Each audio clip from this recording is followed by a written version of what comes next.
There we go. We're back. Oh, there's even some people here. Amazing.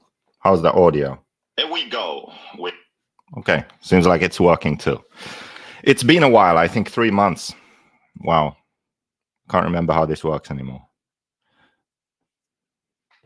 Okay, so hopefully there'll be a few more people joining here. Maybe share, spam the relevant people so we can get more people watching.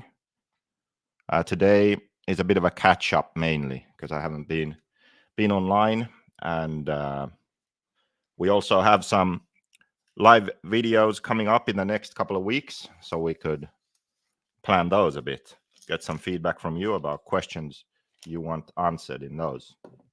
And whenever, just post questions here in the chat, and if it's a super chat, I'll see it for sure. Whole fund or beer fund, that reminds me. Bauman's beer money has managed to get me a beer for tonight. Cheers. Okay.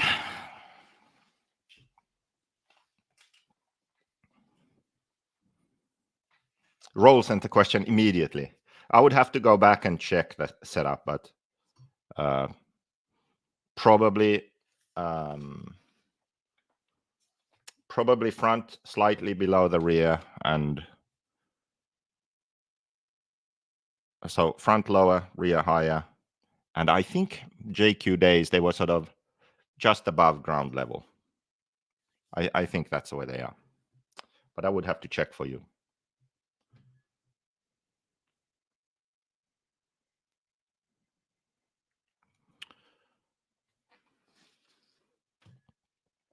Okay, I'll check. So there were some people posted questions already. Should I change glow plugs after a gallon of fuel, or what's the average lifespan of a glow plug? Well, it really depends so much on the fuel you use and the tune you use. So if your engine is too lean, it wears the glow plug out quicker. And I think also if you run your engine really rich, that's not good for the glow plug either. So if your engine is tuned well, the glow plug will last a lot longer. So what I normally do is I put a new glow plug on for a race. And then if it's a big race, important race, then I'll put a new one on again for the main. And then those used ones, I'll just use them in practice. So then I don't really measure a time and then switch the glow plug out. It's just I put a new one on for a race and then for the main, and I practice with old ones. So then I always have a bunch of used glow plugs to practice with.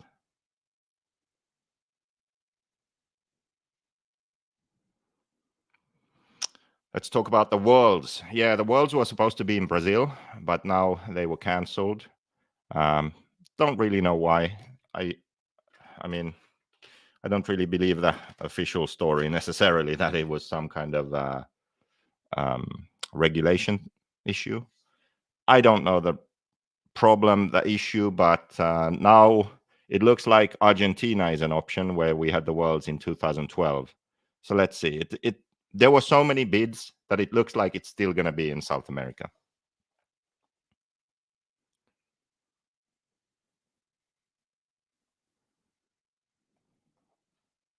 Cheers, JQ. Glad to see you again. Yeah, and it's been a long time, actually. We'll get to that in the therapy session at the end of this. So first some catching up, then some setup therapy, and then more at the end. Yeah, you left us high and dry. No more disappearance acts. Not promising anything.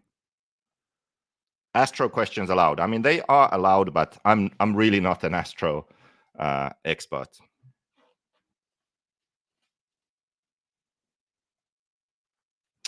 At race day, I'm doing okay at qualifying, but in long mains, 45 minutes, always miss that consistency. How can I improve that? Well, this is an amazing segue. Now I'm gonna talk about the lives that are coming up, because next week we will have a guest on a free webinar promoting the online course. which will help you answer this very question. So how do you do better in long 45-minute mains? How do you practice to become more consistent? So we have been working not only on the new book, which I'll also talk about, but also on the online course and the direction of it for this year. And I will share a picture for you here. Hopefully you see that. I think so. So we have a free Zoom meeting, which will also be streamed to YouTube. And our guest is Pavel from Poland. And what he has been doing for the last few years is working with experts from athletics and other sports, real sports, not RC, and really focusing on the mental aspect and the physical aspect of performing at a high level. So applying that to RC, the main thing is the mental approach and how to practice to be able to focus for a longer time, to be able to be consistent, to be able to handle pressure of a race. And we'll talk about all of that next week. So next week's Thursday, this same time. And well, I'm not the expert on this. He is. He actually wrote a chapter in the new Invisible Speed 2 book also about this. So the answer to your question, you will get that next week from Pavel. How to practice so that you can do more consistent, better 45-minute mains. So how to maximize your performance. That's the subject that we're going to discuss. Then the week after that,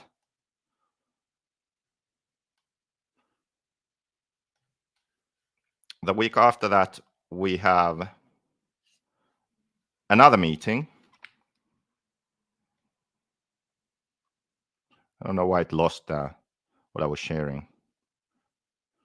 Well, anyway, the week after that, so on the 11th of April, again, Thursday, same time, we have Ryan Lutz on live. But this is going to be in the online course. So a Zoom meeting for everyone who has a current subscription to the online course.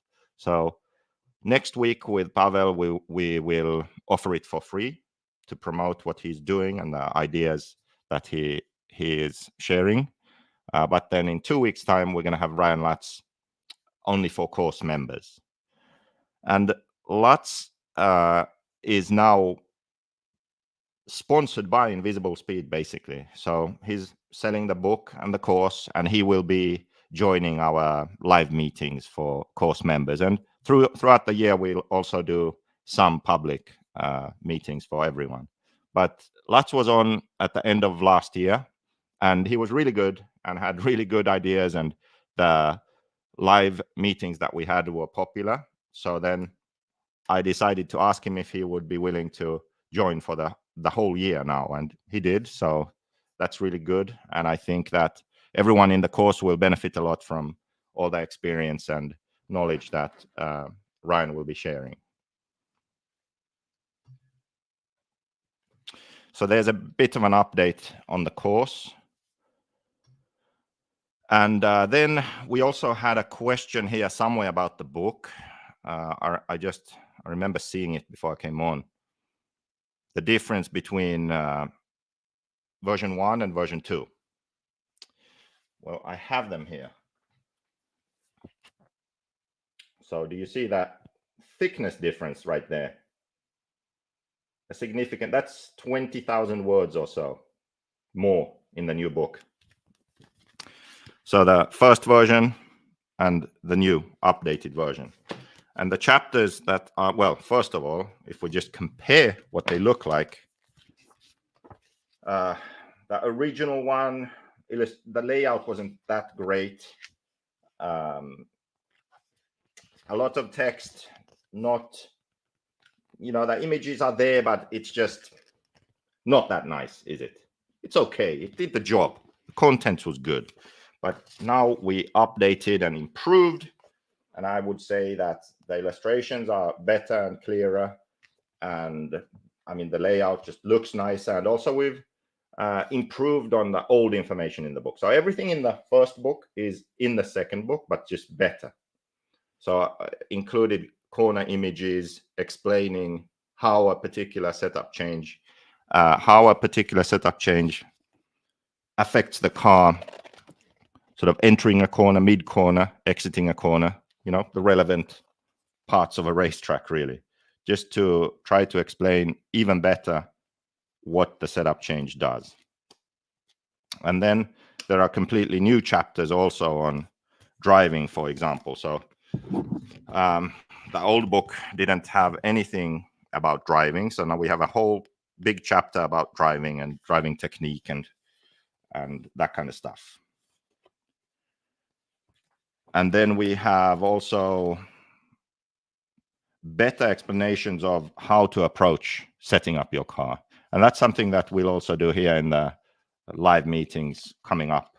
Try to sort of create a bit of a step-by-step guide of, okay, you're at the track, what do you do? Where do you start? That's a very common question I get, and it's so hard to answer that question, actually. So I've been thinking of a way to create a sort of easy guides. Okay, do these things in this order.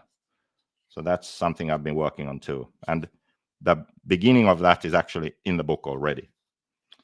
And then another chapter on driving, just advanced driving techniques. And also, this is the chapter that Pavel is in, maximizing your potential, here towards the end of the book. How many pages is that? That's from page 151 to 166. 16 pages worth of stuff.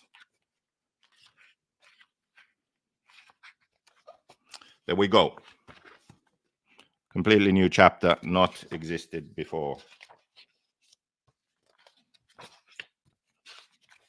Yeah, so anyway, everything from the first book is in the second book, just better. And then additional chapters too. Here's a chapter on confidence. So I don't know if you see that. Confidence. Confidence is a big deal in racing, any kind of racing. But with RC, it's a very, very mental game, I would say. So confidence is key. Okay, I hope that answers your question. So the difference is quite obvious when you look at those two books. Yeah, that's the difference. 20,000 words of updated knowledge. Okay, let's catch up with the comments here.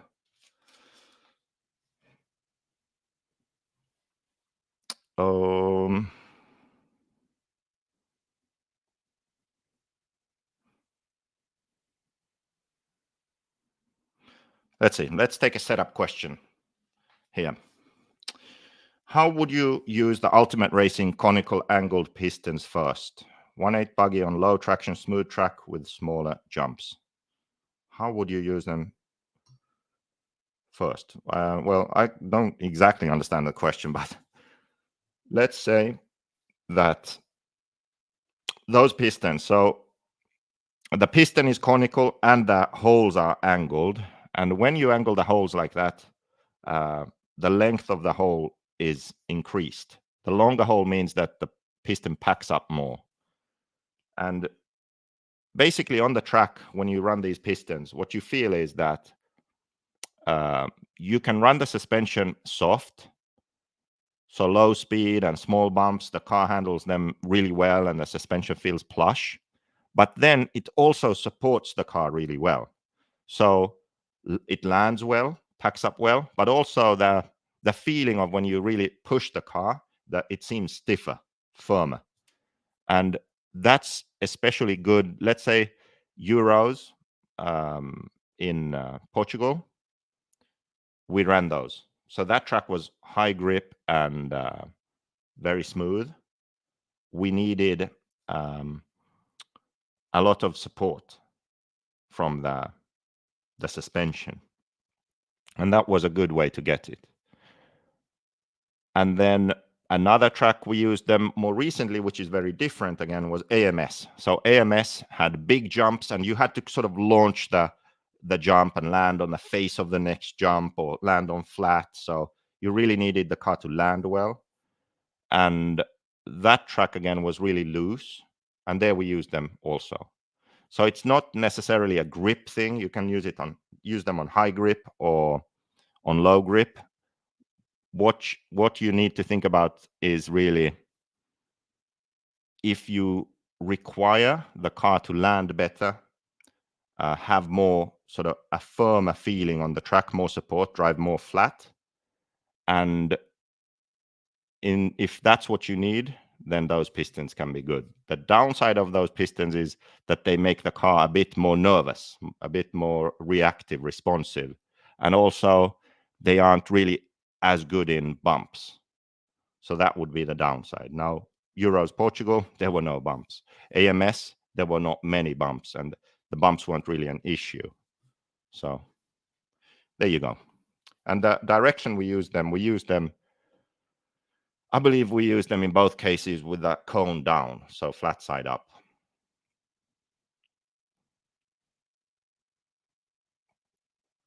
Do you still preset your idle gap? Yes, I definitely do that. Makes life so much easier.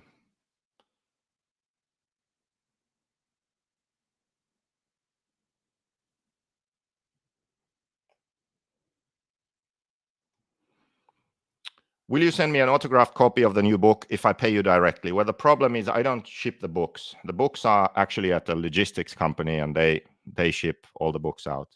So I don't. So when I'm at a race, then I sign a bunch of books normally. When people bring their copy or they buy one off me. So that's really the best way.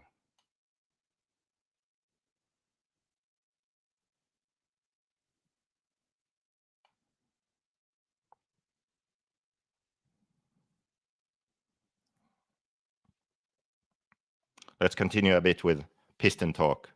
So why would 5-hole, like what comes with MX-8, feel like I had more grip and stability than 8-hole conical? I mimic your AMS setup. Well, the difference between 5 and 8 holes is noticeable on track. I would say that if you are good enough to where you can put your car on the track and you can do sort of relatively consistent laps, then you will notice a difference between 5 and 8-hole pistons. With 5 holes, so less holes, and the holes tend to be a bit bigger, so maybe 1.4, 1.5, or 1.6 mil holes. You use an oil which makes the suspension feel quite thick, heavy. The damping is slow when you move the car up and down. On track, it calms the car down, but it still feels plush. It doesn't pack up as much when you land jumps or drive over bumps at a high speed. So the overall feeling when you are driving is that the car is a bit more sort of calm and stable. Then if you go to 8 holes, the holes are normally smaller, like 1.2, 1.3, maybe maximum 1.4. And there, if you would set the suspension up with really sort of thick feeling suspension, it might get a bit harsh and bouncy if there are bumps on the track. But then what you can do and get away with is run a bit of a thinner oil, and the suspension feels softer and faster moving when you move it up and down. But then on the track, it doesn't bottom out too much because it's packing up more. The piston helps the suspension to pack up more, so it still lands well. It doesn't bottom out too much. So the 8-hole piston will be a bit more responsive and aggressive when you drive the car around the track. So it's a clear difference in the way the car feels. Both can work. So it's not a question of you have to run one. There are races where top drivers in the A main, maybe 2 drivers on the podium, one might have a 5 or 6-hole piston and the other might have an 8-hole piston. So it's not a clear-cut case where you have to run one or the other.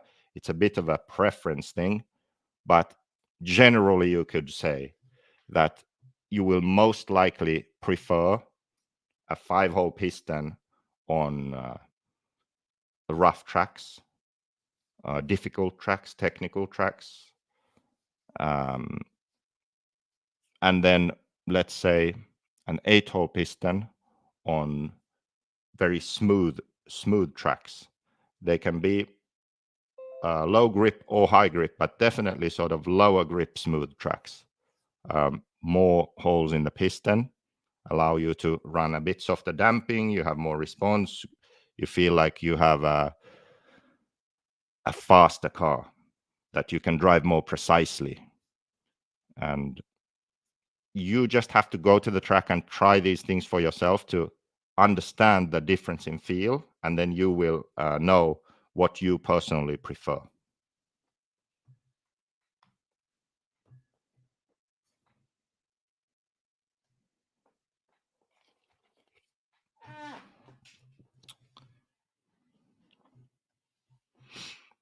Is there a limit of number of persons that Zoom allows for a free meeting? I think it was 100. I can't remember now. Might have been 100, but I believe last time also it was visible on YouTube. But I'll check that to make sure that it's the Zoom meeting is also streamed directly to YouTube.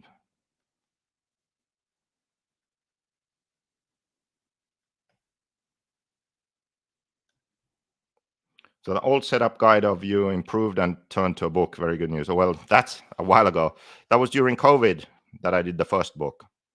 Yes, I incorporated what I had written as the very old setup guide, but mostly I had to sort of rewrite everything. So, yep.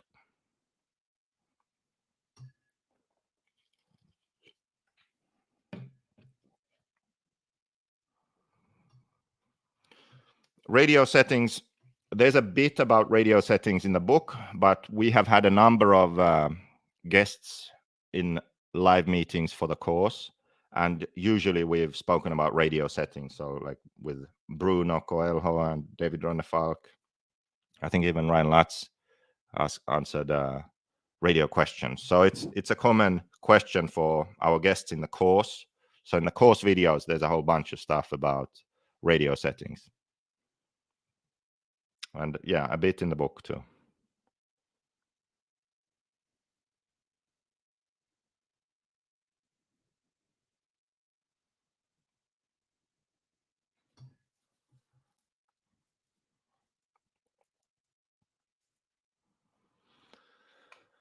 Hey JQ, what are your thoughts on the new rear carbon fiber hub plates from Mugen? They are taller.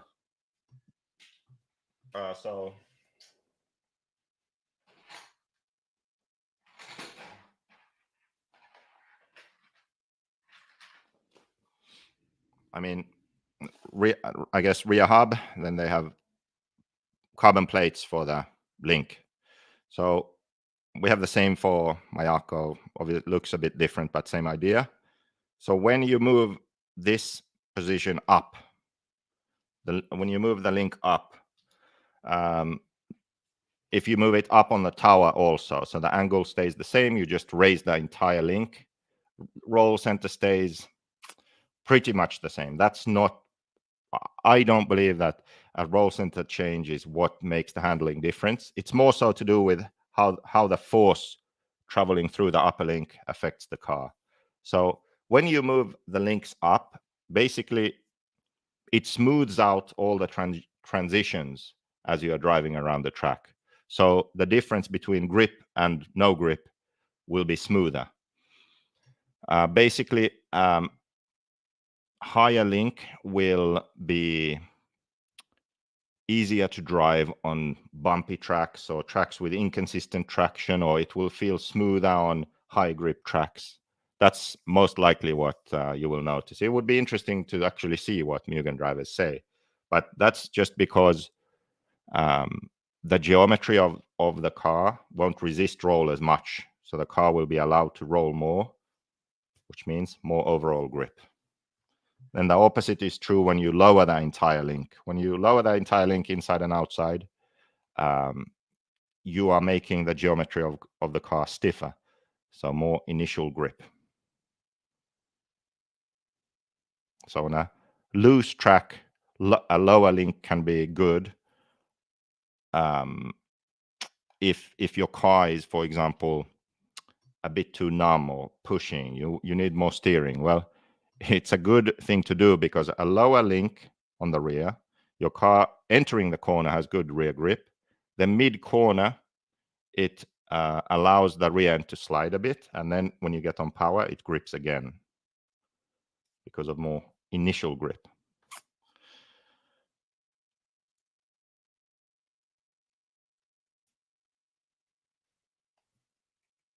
When you go to the track for testing, do you maybe have an extra assembled set of shocks with different pistons, count or diameter for quick changes? Yes. So I very often have multiple sets of shocks and even diffs, just because then it's a lot faster to make changes and really learn to understand what the changes do. So it's definitely a worthy investment. I would say shocks more important than diffs. So if you can have at least 2 sets of shocks with 2 different piston setups, then that will help you out a lot.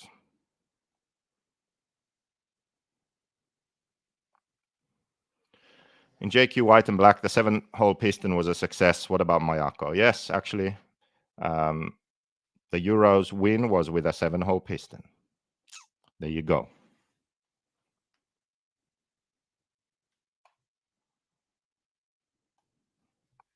How much of the book can you apply to cars with slightly weird designs?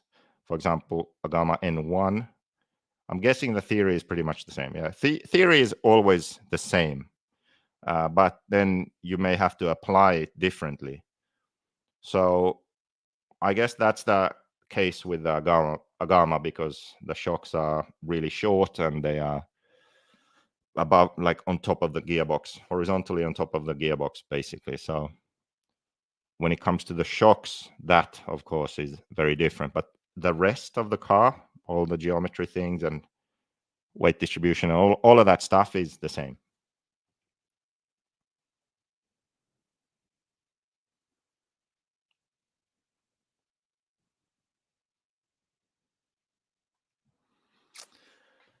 A hairpin, 180-degree turn. The car has too much oversteer off throttle.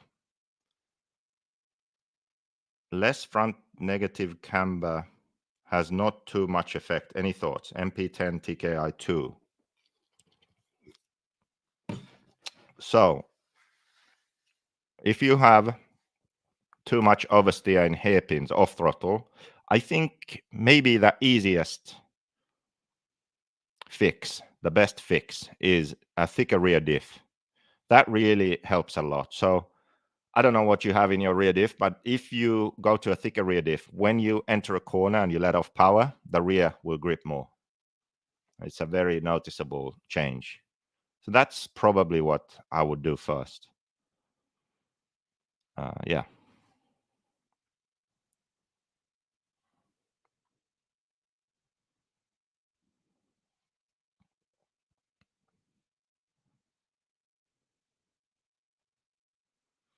The Mugen higher plates are for keeping the roll center when you use the lower hub setting.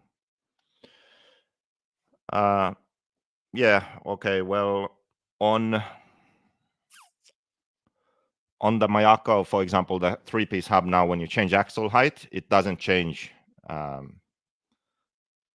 it doesn't change the relationship between the lower hinge pin and the upper link on the hub. But on many cars it does. And then, yes, it is a good idea to, if you are changing axle height, to compensate with the upper link so that the distance between the hinge pin and the link remains the same. So yeah, that is actually worth doing.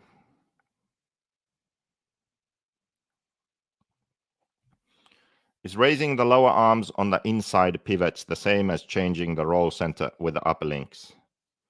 No, it's not the same.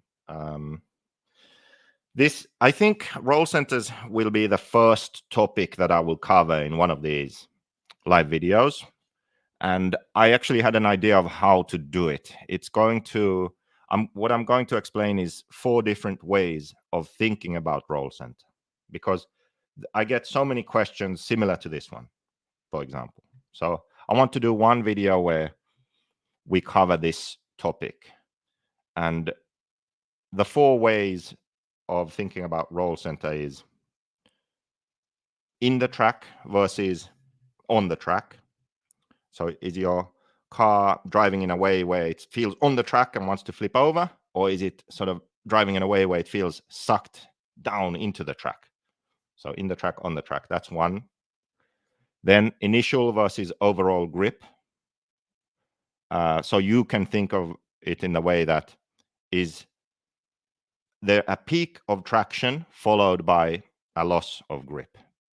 Is the car very responsive, or is it just sort of very neutral and smooth overall? And then a third way of thinking about it is support. So does the car feel flat and firm on the track, or does it feel like it wants to sort of, for example, when you accelerate out of a corner, does it want to roll onto the outside rear tire? So support. And then the fourth way to think about roll centers, what was the fourth way? There was 4. I said 3. Fourth way to think about roll centers is that there's a front roll center and a rear roll center. And I think very often we only think about one end of the car, but really what we should think about is both front and rear together, because it's the relationship between them that actually causes the car to handle in a particular way. So then your question right here has mainly, I would say, it has to do with all of those things, but the main thing that is different here has to do with initial versus overall grip. Initial grip is when load transfers very quickly, so the geometry of the car is stiff, doesn't allow it to roll much. If the car can't roll, it transfers load quickly.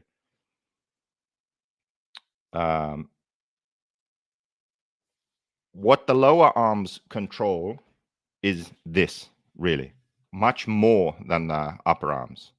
So because a larger amount of force is traveling through the lower arm, a small change to the angle of the lower arm will determine what happens to the car. Basically, like, does it want to jack up? Does it want to roll down? Does it want to stay horizontal? And the jacking video, which is on my YouTube channel, if you just search invisible speed jacking, for example, I'm sure it will come up. Watch that video, because there I show how the forces travel through the car, and that will help you understand what the lower arm is controlling. So while raising or lowering the link or the lower arm does affect the position of the roll center and how the roll center moves as the car rolls, the relevant thing is that when you move the lower arm, you are very drastically affecting how stiff or soft the car is, how much initial grip versus overall grip you have. And then with the upper links, it's more of a fine-tuning the balance, or making a change where you move the car into the track versus on the track, by changing front and rear together. So basically, the lower arm change is a bigger change than the upper link change. It's more important to get the lower arm position correct for what you want, and then the nature of the car, even if it's more on the track or in the track set with the upper links, it will still have that same basic nature because of where the lower arm is. So basically, if the lower arm on the inside is very low, it doesn't really matter what you do to the upper links. At some point, the car will always want to roll down. Okay? If the lower arm position is too high, it really doesn't matter what you do with the upper links. Even if you make the roll center very low, it will still, at the limit, at some point, want to lift up or drive stiff around the track. So these things are sort of simple if you just look at them at the surface level. They get really complicated if you really start sort of analyzing it. But what I want to do is, like I said, go through this in a way where you have 3 or 4 different things to consider when you think about roll centers, just because of questions like this. Okay, I don't know if I made any sense, but I hope I did.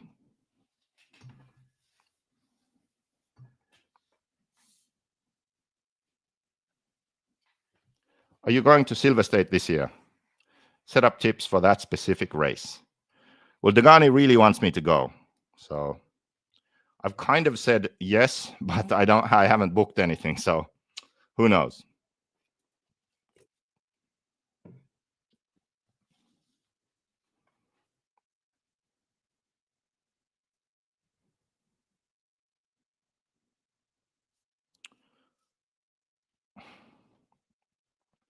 Don't search for jacking video though.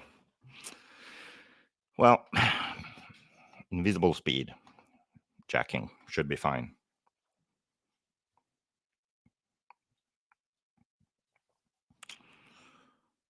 Are you going to Nordics this year? Oh yeah, Max mentioned something. I can't remember the date. I need to check, but I really would like to go to the Nordics and actually race myself, because I haven't been racing much. Just have to check the date.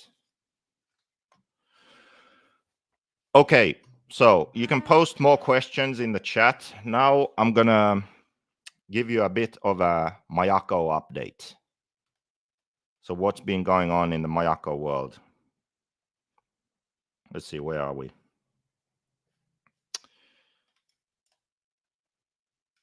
Okay, I'm gonna share, hopefully the internet is good enough for this.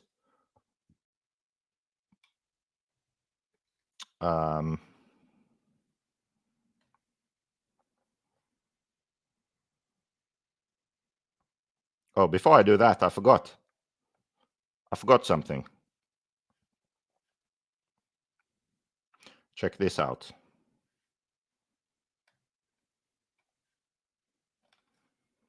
I have a new book coming. French language. Not that, I don't think people, French-speaking people watch my lives. But I have a French book coming. 5th of April, the printer said that the book is ready. Read mode. Yeah, so everything is translated, all the same content as the original English book, but in French for the Frenchies. The first time I translated the book, I just printed a few hundred books and they sold out real quick. French was the language that sold out quick, and then the rest took a longer time. So this time I decided, okay, I'm gonna translate the book into French and make a whole bunch of them so we don't run out. So let's see what the potential of the French speaking invisible speed market is. And also we've started translating the course into Spanish, actually using an AI tool to do it. We had one which it costs money, but it was basically, it was my voice speaking Spanish. It was funny. We just did a short clip. It was expensive, so we didn't use my voice for it, but it was funny. So basically, it's the same videos, just spoken in Spanish and the text in Spanish. And that course is already for sale. And next we will do the same thing for French. So same videos, but I'm speaking French and all the text is in French. And that was actually promoted here on the first page of the book, so to join the course. So anyway, French language book coming. And this was one of the updates, by the way. I think someone mentioned this or was asking. I just saw it here. A lot more stuff like this. So a table just to understand. So the initial grip and overall grip and all that stuff. So there you go. French book about to be shipped.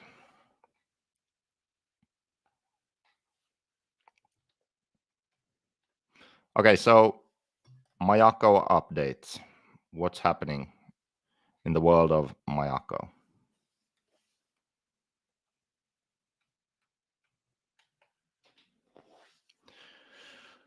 Hopefully you see the Mayako website now.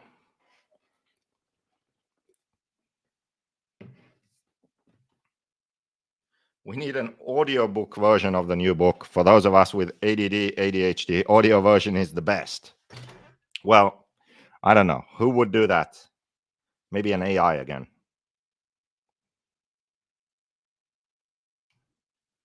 Maybe one day. Let's just get these books out now, French and Spanish, and then the courses. Me do an audiobook? No, that's not going to happen. That would definitely have to be an AI. Okay, anyway. So, Mayako update. We now have the kits up on the page here.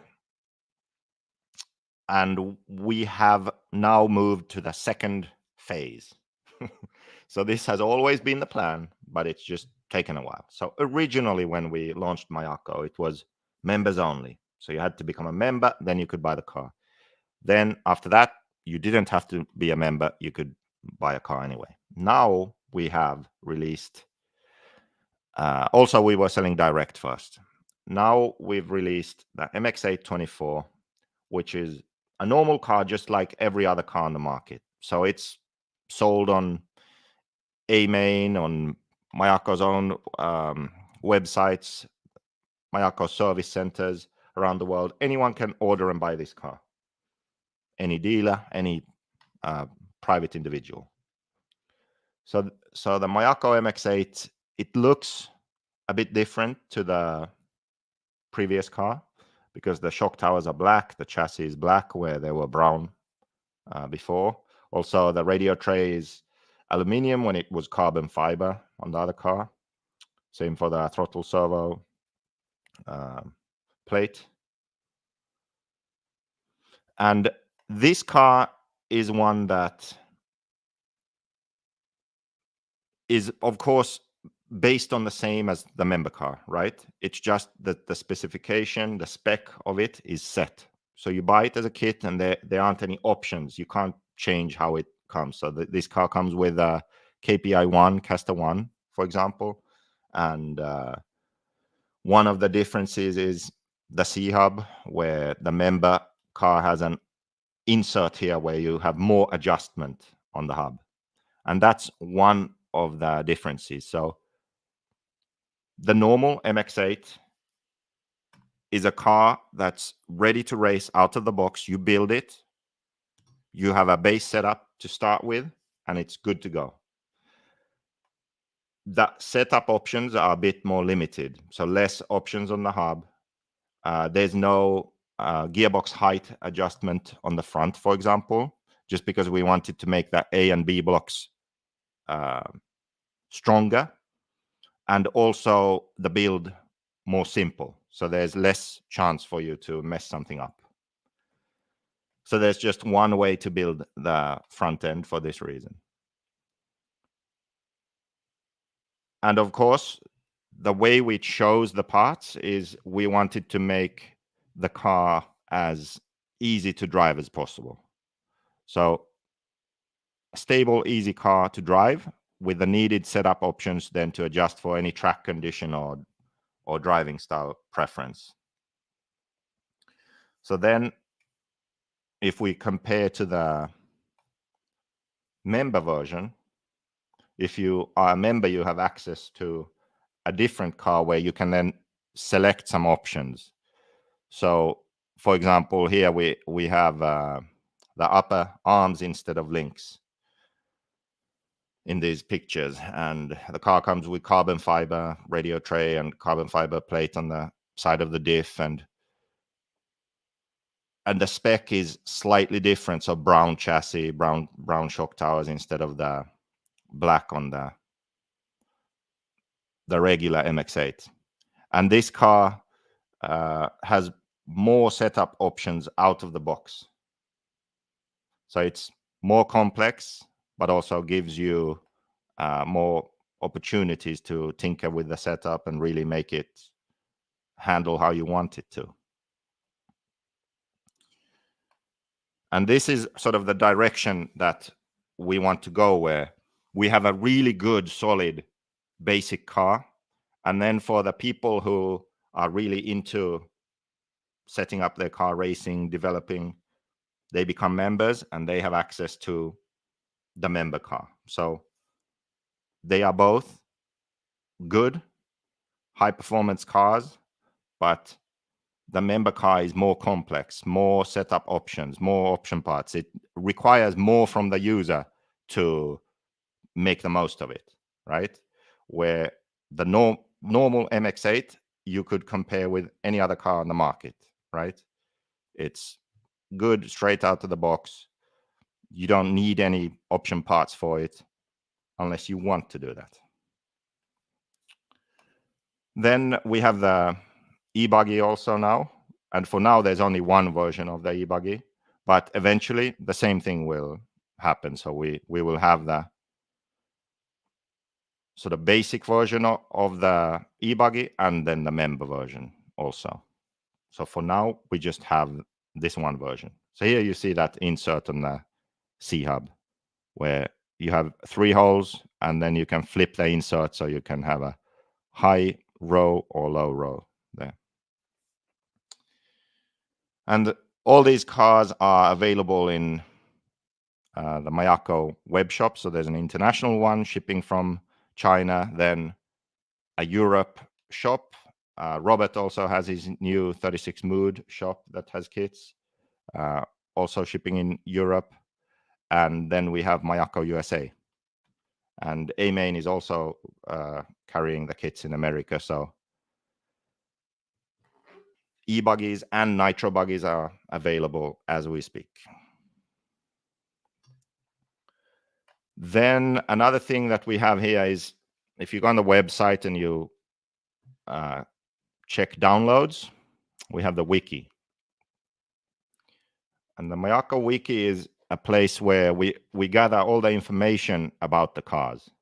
So there's setup, troubleshooting, interactive setup sheet, MX-8 build tips, the contacts, the service centers, dealers, everything. You find the list here.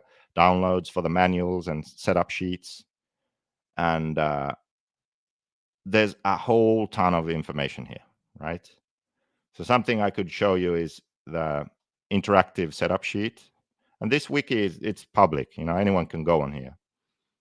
If you are a member, if you are on the Discord, then you have access to some menus that will appear here, which is basically, for example, now we are developing the Truggy. So we are working on the Truggy. There's information about sort of prototype part feedback that's not public. So then as a member, you have access to that. As a non-member, this is basically what you have access to as a non-member. So anyway, interactive setup sheet. This is something that's evolving still and improving. But for example, if we look at diff height, click on diff height, and then you have a description of what it does. So higher diff, lower diff, high front, low rear, low front, high rear. What we suggest for bumpy tracks, average or high grip tracks. Then the different parts involved, how you assemble them to get the different settings. So all of this information is gathered here on the Mayako wiki.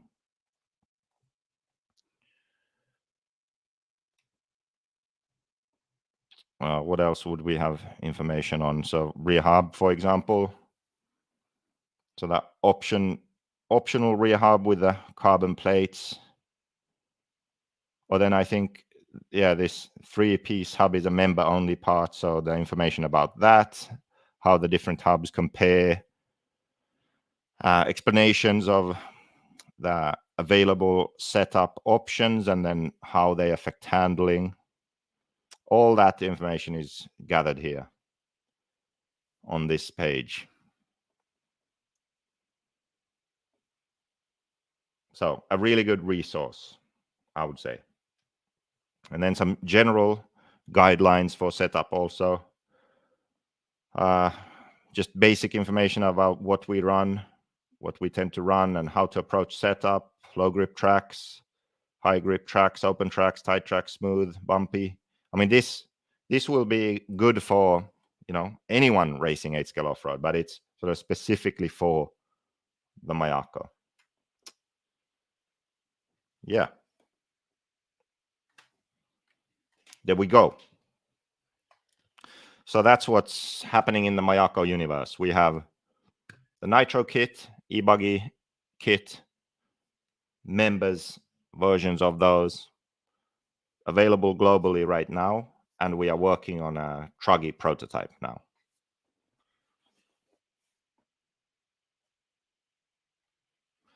So what's a good 1.8 electric buggy? You just saw it.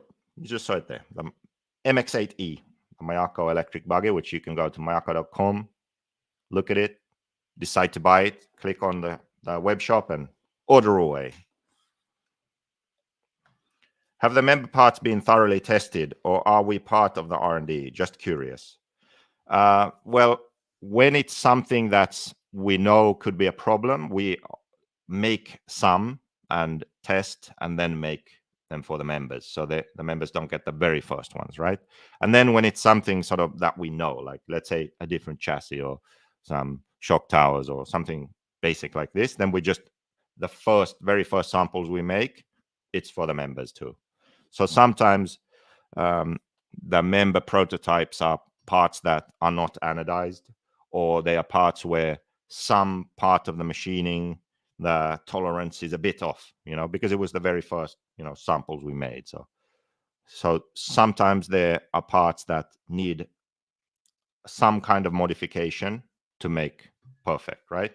But that's how products are developed, and that's what you can be a part of as a member. They are still parts that you can use, like we made wider C&D blocks, for example, and initially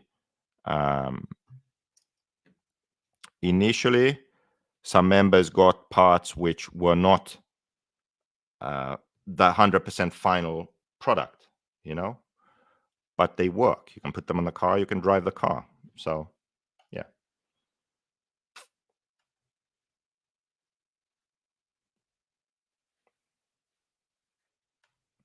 Rear hub height settings with hub inserts was a good option. Why didn't you adopt this on the Mayako? Well, the plastic stock hub doesn't have that, but the optional CNC rear hub has the height setting. And the 3-piece hub has it so that you just move the bearings. So you literally just change the axle height there. Where can I get the Invisible Speed book? You can get it on invisiblespeed.net or AMain or BeachRC or LutzRC or 36 Mood. So a whole bunch of places now. But invisiblespeed.net, that's a easy place to get it.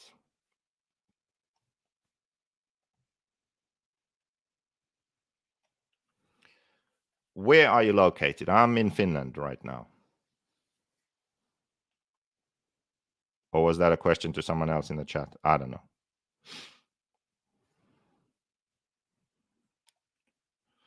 The book is worth it. There you go. The book is worth it. I agree. Okay, any questions? Do we have any questions? Or no, actually suggestions also. So do you have suggestions for the topics that I should cover in these sort of Thursday live videos? And also, do you have suggestions for what we should discuss with Ryan Lutz?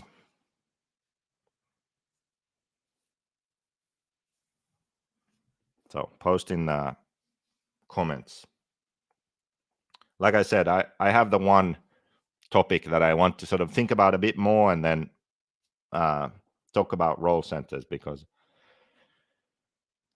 roll centers is like the ingredients for cooking.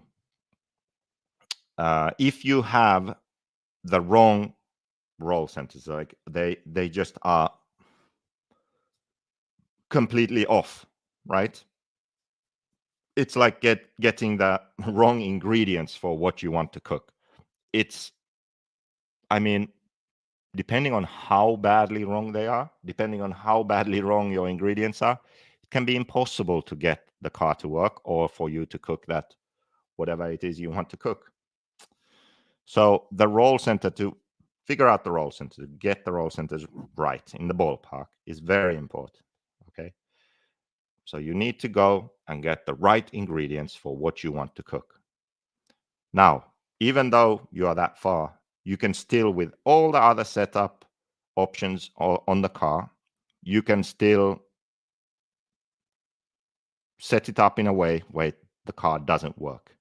So even with the right ingredients, you can still mess up what you're cooking.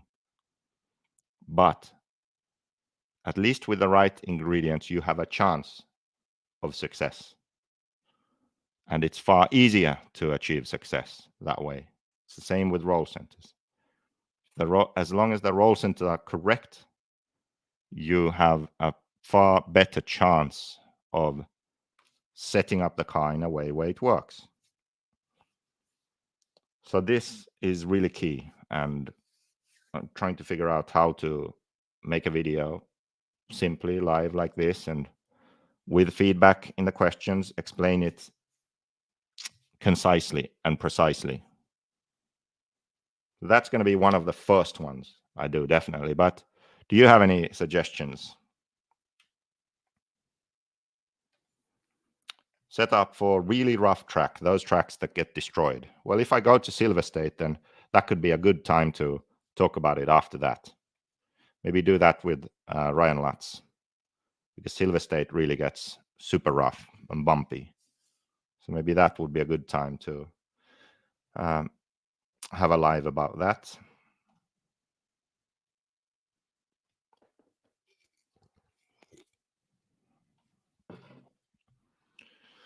So Truth Motorsports wants to travel to Europe for a race.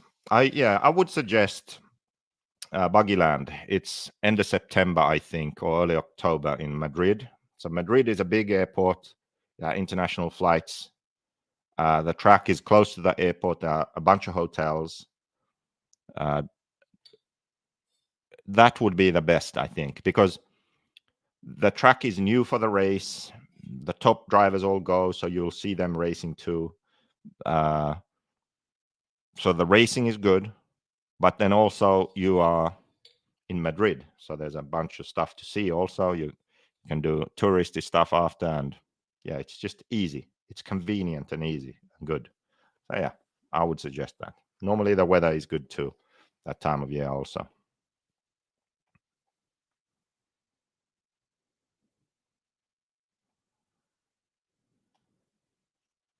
How do you stop a buggy from flipping over in a turn? Like when you are turning on a surface, it likes to go on two wheels and flip. See? Just to prove my point yet again, we get a question where the relevant point is roll centers. So when you if I do a good job with that video about 4 ways of thinking about roll center, then the answer to this question, when you have this question, then you think, so my car is flipping over, which means that it's on the track. I need to make my car more in the track. How do I do that? Then you look at your car, look at the setup, and the first thing you would do is raise your upper links on the towers, front and rear. Most likely, that will help. Your approach with the spreadsheet was awesome. How about a pared down version of the top 10 things to change to ease some of the drivers into learning the world of tuning, specialize on RC? Yeah, so the downloadable documents, which are free with the book and also included in the online course, they haven't been updated for like 2 years, I think, because it's hard to do. Hard to do. But that's also something that once I figure this next step in the evolution of trying to explain setup, once I figure that out, then I will update those sheets. And that's basically what I want to do. I want to sort of simplify it, streamline it a bit. But no promises on when that's going to happen.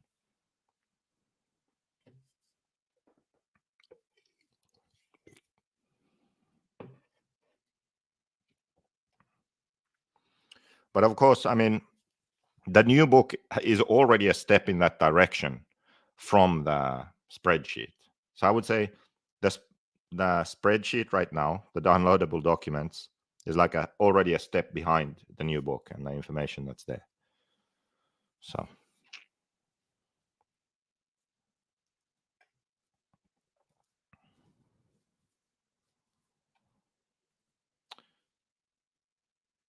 your on and in the track content and an earlier video that talks about low roll center for high grip, where most theory books say opposite, has changed my racing for the better, much more confident. Yes, that is true. And that's actually something I learned for myself after the 2014 Worlds. So, I mean, 10 years ago. So 10 years ago, I really learned and understood on versus in the track. That was because I was at the Worlds in Italy, which was basically a concrete track, high grip. And I couldn't get my car to work. And some other cars were sort of really working well, and they didn't seem like they wanted to flip over. And I was having to drive carefully around the track how my car was set up. So then after that race, then I figured, you know what? There's something I'm not understanding. Like there's a basic thing that I need to understand here now. So I still remember, actually, I was in America, and Chula Vista, there was a track there and it was high grip. And they had this S section, and oh, my car was doing that thing now. Okay, that's a perfect section to try these things. So then I would go down on the track. I stood on the track and watched my car and drove through that section. I switched back like S section and just watched how my car was rolling. And then I made a bunch of changes to the upper links and arms and everything to really see, like, okay, when it stays flat, when it rolls down, when it wants to flip over. And then with that information, then I check the drawings on the computer and the roll center, how it moves, how, the height of it, how it moves as the car rolls, all of these things, right? And thought about all of that. And that was the beginning of really understanding basically the effect that the roll center has on the car when it comes to how it rolls. So up, level, or down. So on the track or in the track. And also when it comes to initial versus overall grip. That was like the next step from that then. So yeah, 10 years ago, that's when I forced myself to understand what's happening because of the failure at the 2014 Worlds to set my car up.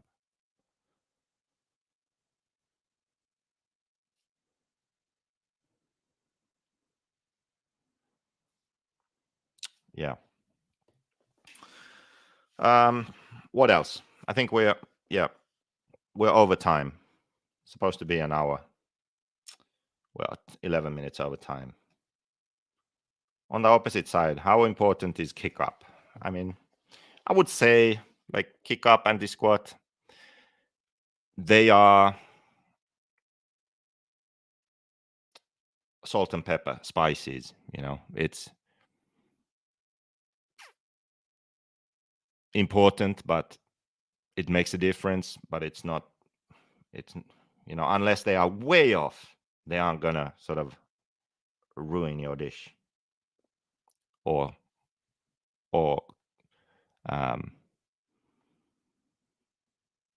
fix it if something else is off. They matter, but it's more fine tuning, I would say. Roll centers are the ingredients themselves. Very important. Then kick up, anti-squat, it's just two ways, you know, to fine tune the setup.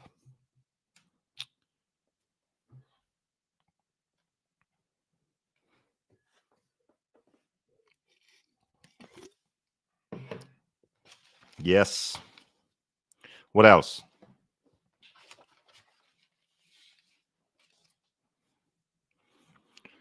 I think we're done with the questions. So yeah, I have been kind of taking a bit of a backseat from RC for the last little bit. I don't know, maybe a year actually. And I think now it's time to get back into it a bit more, and got the new book out. It's being translated. We have the course. Still need to figure out why the course isn't selling. That's something I would like your feedback on. So is the problem that there's a lot of content on YouTube for free, and video content is often free. So then people just don't think that it's worth paying for videos. Is that the problem? Or is the problem that the price is too high? Because I think that if the book is good, everyone understands. You have a book, it's physical, it's a physical object, there's a lot of information in there, it's easy. It's just, okay, it's worth it. I'm going to buy the book. I'm going to have it with me at all times. But I would argue that if you have the on-line course and the book, it's so much more valuable, because when you watch the videos, you've read the words, then you watch the videos, and you can even make notes for yourself, or you can make a plan based on that, what things to test at the track. It's so much more valuable. Then you add to that the live meetings, where you then interact and can ask questions, or simply sit back and watch other people interact and ask questions. Then the value and the benefit is so much greater. So I'm just curious to understand, that is the price just too high, and people aren't willing to pay that? Or is it a case where even if the price was lower, it's still the problem that there's so much free information out there, then why should we pay for videos? Like, is that the problem? Let's see. Price is too high for pretty much a subscription. For a subscription.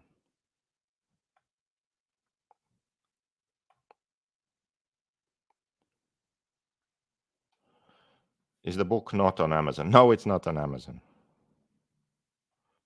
People like quick reference material these days.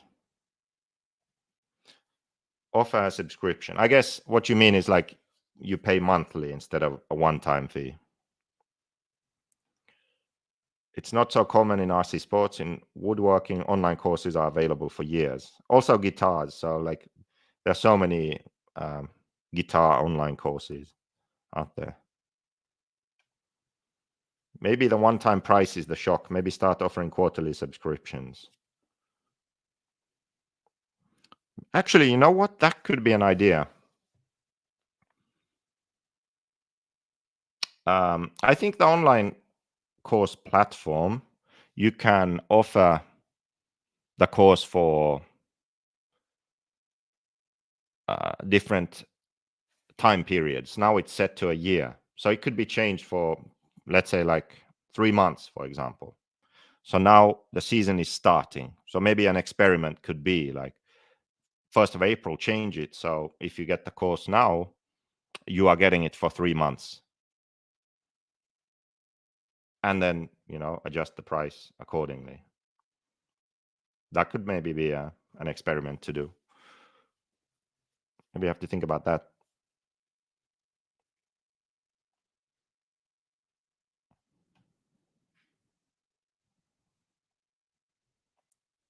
Price is too high.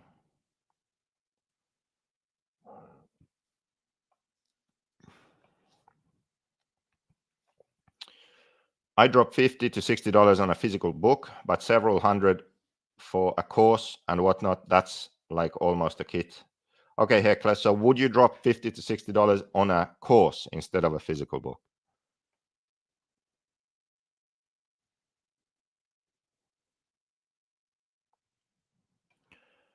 Show how many videos are in invisible speed. Okay, let's do that. Let's go and check the course.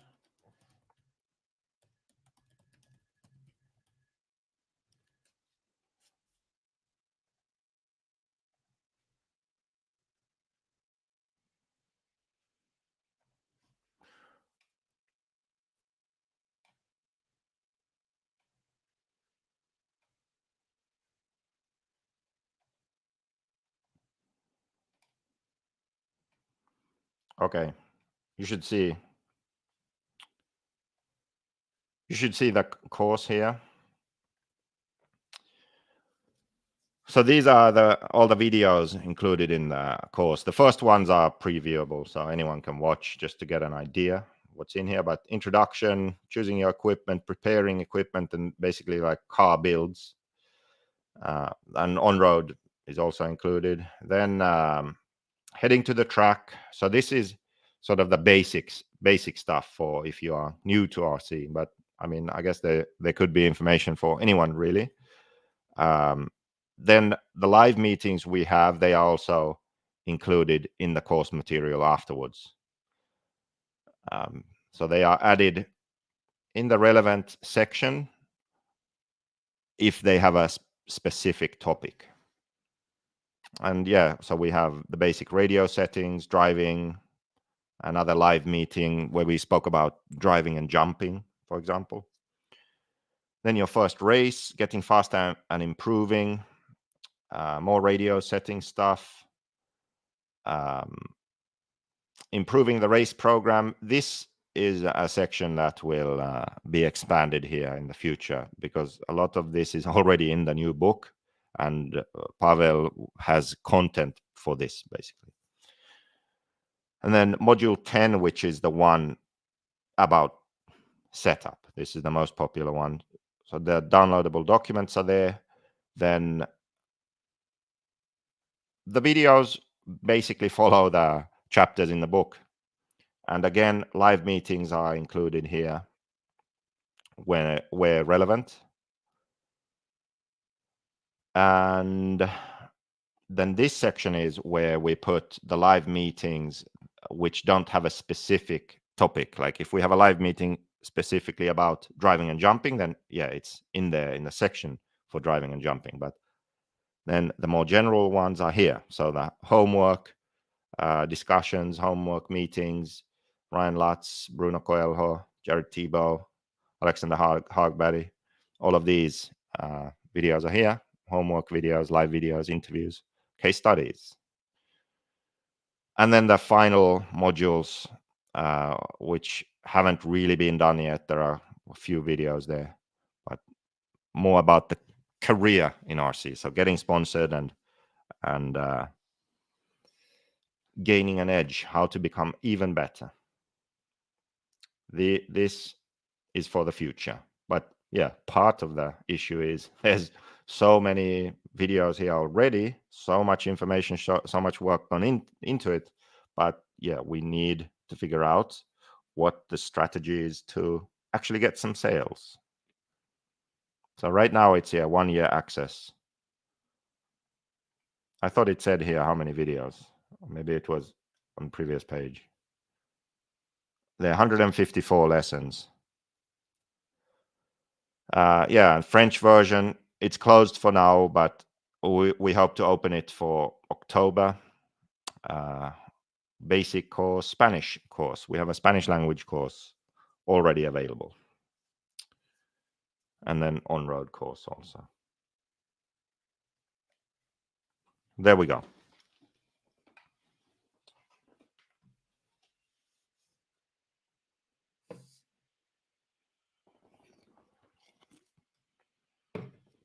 I would say your average user I would have it as I need it.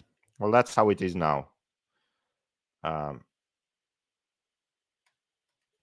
That's how the course is now. You have access whenever you want. And all the live videos that we do, they are then saved and uploaded to the course material, and you can watch them whenever you want to.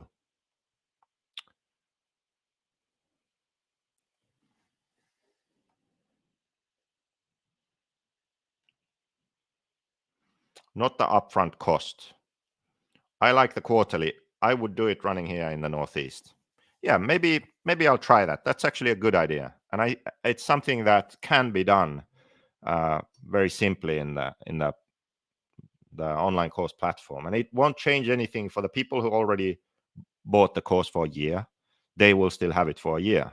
If I make the change, let's say from 1st of April, then people then the upfront cost would be a lot lower. They could get the course for 3 months for that lower price. And yeah, maybe that's worth trying. Yes, $50 to $60 would be great for a course. Ebook, no. So the problem with the ebook is I just don't see how it would work long term, because when you have it electronically out there and you don't need the actual physical book, then I think that piracy would be a bit of an issue. And I don't want that headache. If people actually buy the book and join the course, then this can actually be a job. I can actually do this. It makes sense. I can really think about how to simplify explaining setup further and create sort of more of a clearly what people want, sort of a go-to step-by-step thing for how to set your car up for different track conditions. Because the difficulty is that the subject is so complicated and would have to kind of know your starting point, but also what can be done but is difficult to do is to simplify and streamline a complicated subject. So that's kind of what I'm trying to do. I know it's doable, but your quick reference guide, that's not it. It needs to have a bit better explanations and more context, so you actually, even though it's a step-by-step guide, you actually know to make the right changes.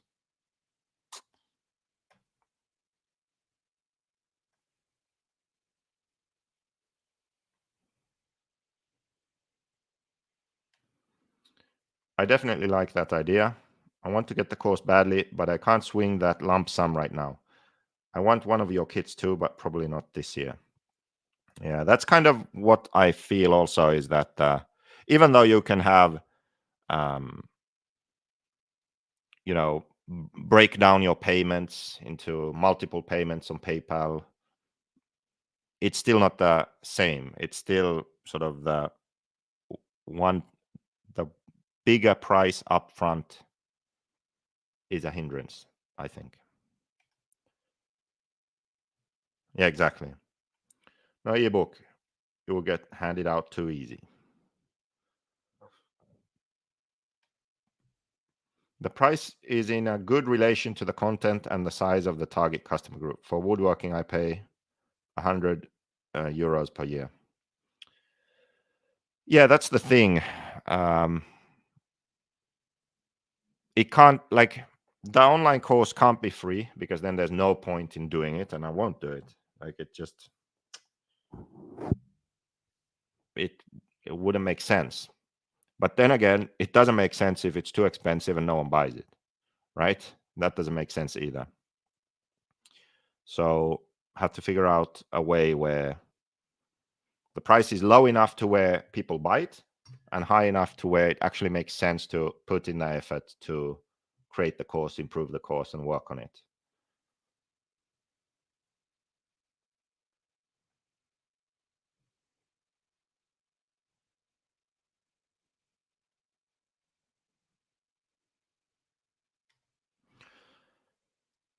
Yeah, awareness is also an issue. So because when I quit social media, I haven't been on Facebook or Instagram now for a while. When I did that, I definitely noticed a drop off in sort of everything really related to something new, because I didn't have that exposure. So I couldn't get stuff in front of people anymore the same way, like a live video or promoting a new video or a new whatever. Then mailing lists is just not the same as having a active following on a social media platform. But I'm not really willing to be on social media. I don't want to do that, so that's not going to happen. But what we need to do better is, promoting the book and the course, and why the course is beneficial.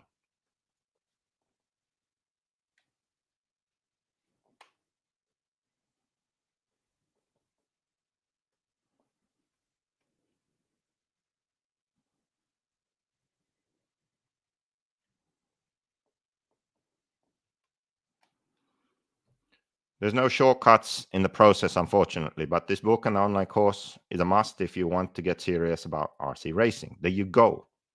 I agree. It's not a must. It's not a must, but it's a great help, I would say. Definitely. I think people are saying, like, subscription model, I think, will work. Well, I think yes, in a sense, but doing it quarterly. So it's a case where you get the course, you get it for 3 months, and that's what you pay for. And then if you decide that it was worth it and you want to, sign up again, then great. But and if not, then it's not good enough, I guess. So that could be a way to move forward, I think.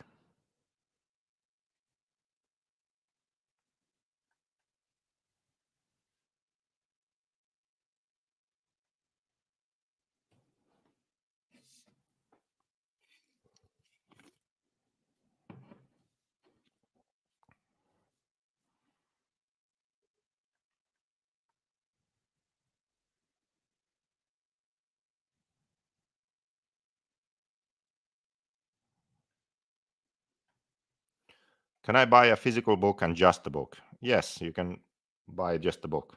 I mean, they are separate products. Book is one thing, the course is another.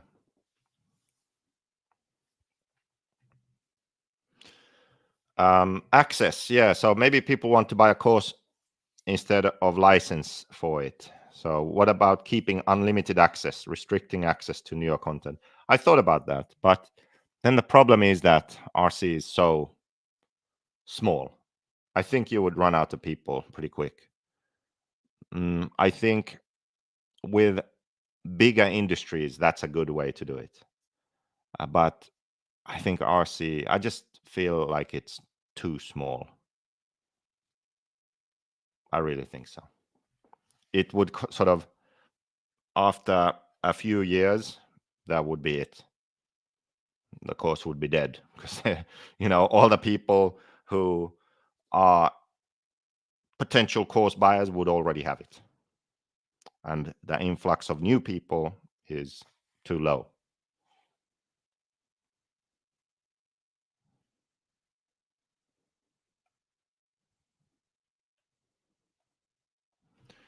Is the book just 1/8 scale nitro based, or does it apply to 1/10 scale also? Well, the basics apply to everything, but it's focused on off-road. So you will benefit the most if you race 8 scale off-road. Second most if you race 10 scale off-road. And then the least if you race on-road. But I am actually working on an on-road book now also. So the theory and everything is the same. It's just that in on-road we want some different things from our car, and we feel things differently on the track. So I'm writing a specific on-road version of the book also now.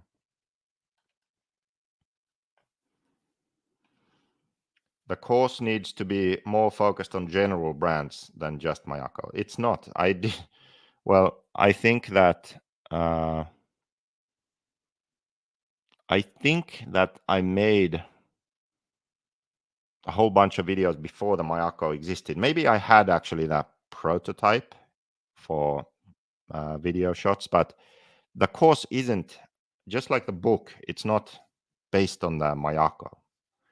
It's general. It works for all brands and explains things that don't apply to the Mayako, for example, because it explains all the different aspects of setup for 8 scale off-road. So it's not specific to one brand.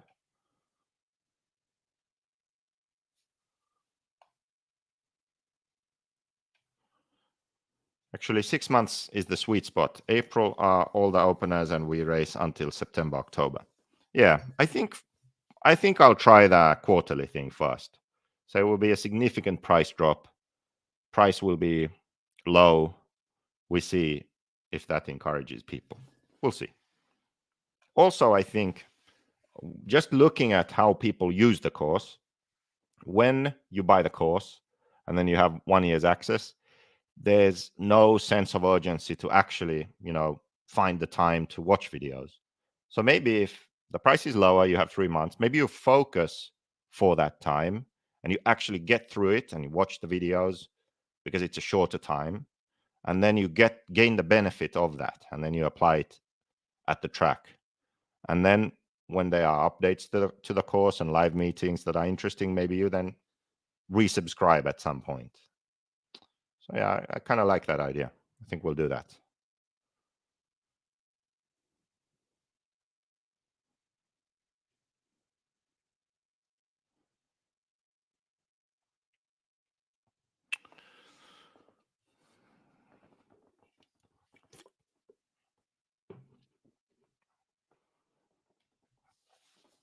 Just throwing an idea out there. If you buy the book, you get a discount on the course. Buy the course, get a discount on the book. Actually, people who have bought the new book do get a discount on the course. So there's an email sent out once in a while to the people who have bought the book, the new book, and they get a coupon code for the course. So that's already something that exists.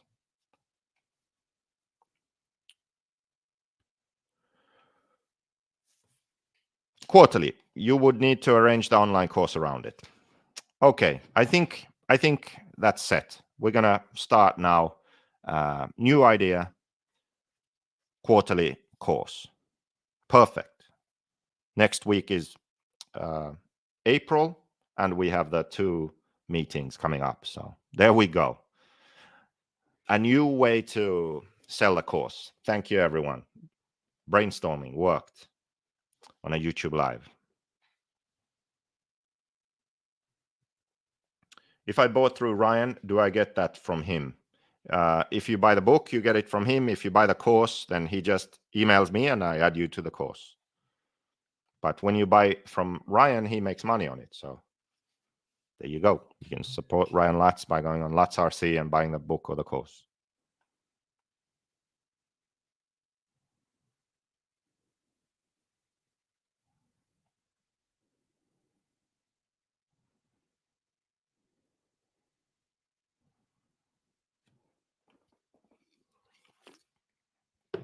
Okay. I think that's it. There's no time for therapy today, but next time we'll do it.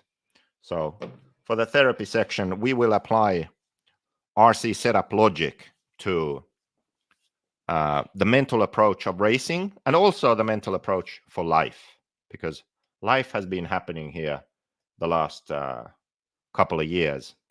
And I think we can apply RC terms to it to learn to understand how to navigate the world better. But we're going to have to do that next time, because we are half an hour over time. I don't know how it happened again, but yeah, supposed to be just an hour, and now it's been 1.5 hours. So anyway, next week we'll have Pavel on talking about how to maximize your potential in racing. So yeah, RC therapy next week. And then the week after that, then we'll have Ryan Latz on, but that's only going to be for the course members. But before then, we will announce this new change in strategy. Quarterly course. There we go. Much lower price. Let's see if people sign up. Going to be awesome. I hope so. So anyway, I'll start with roll centers, because that's the fundamental. If your roll centers are messed up, then it's hard to make your car work. You have to know where your roll centers are. You have to understand the basics of them. Just like you have to understand how your brain works for racing, how you deal with pressure, focus, all of that stuff. I'm going to talk about that, start talking about that next week with Pavel. Okay, so ciao. Actually, we were over 100 people watching the whole video. That's crazy. Amazing. Good. Thank you, everyone, and good night. Oh, you know what? I have an outro. I should start remembering to play this, actually.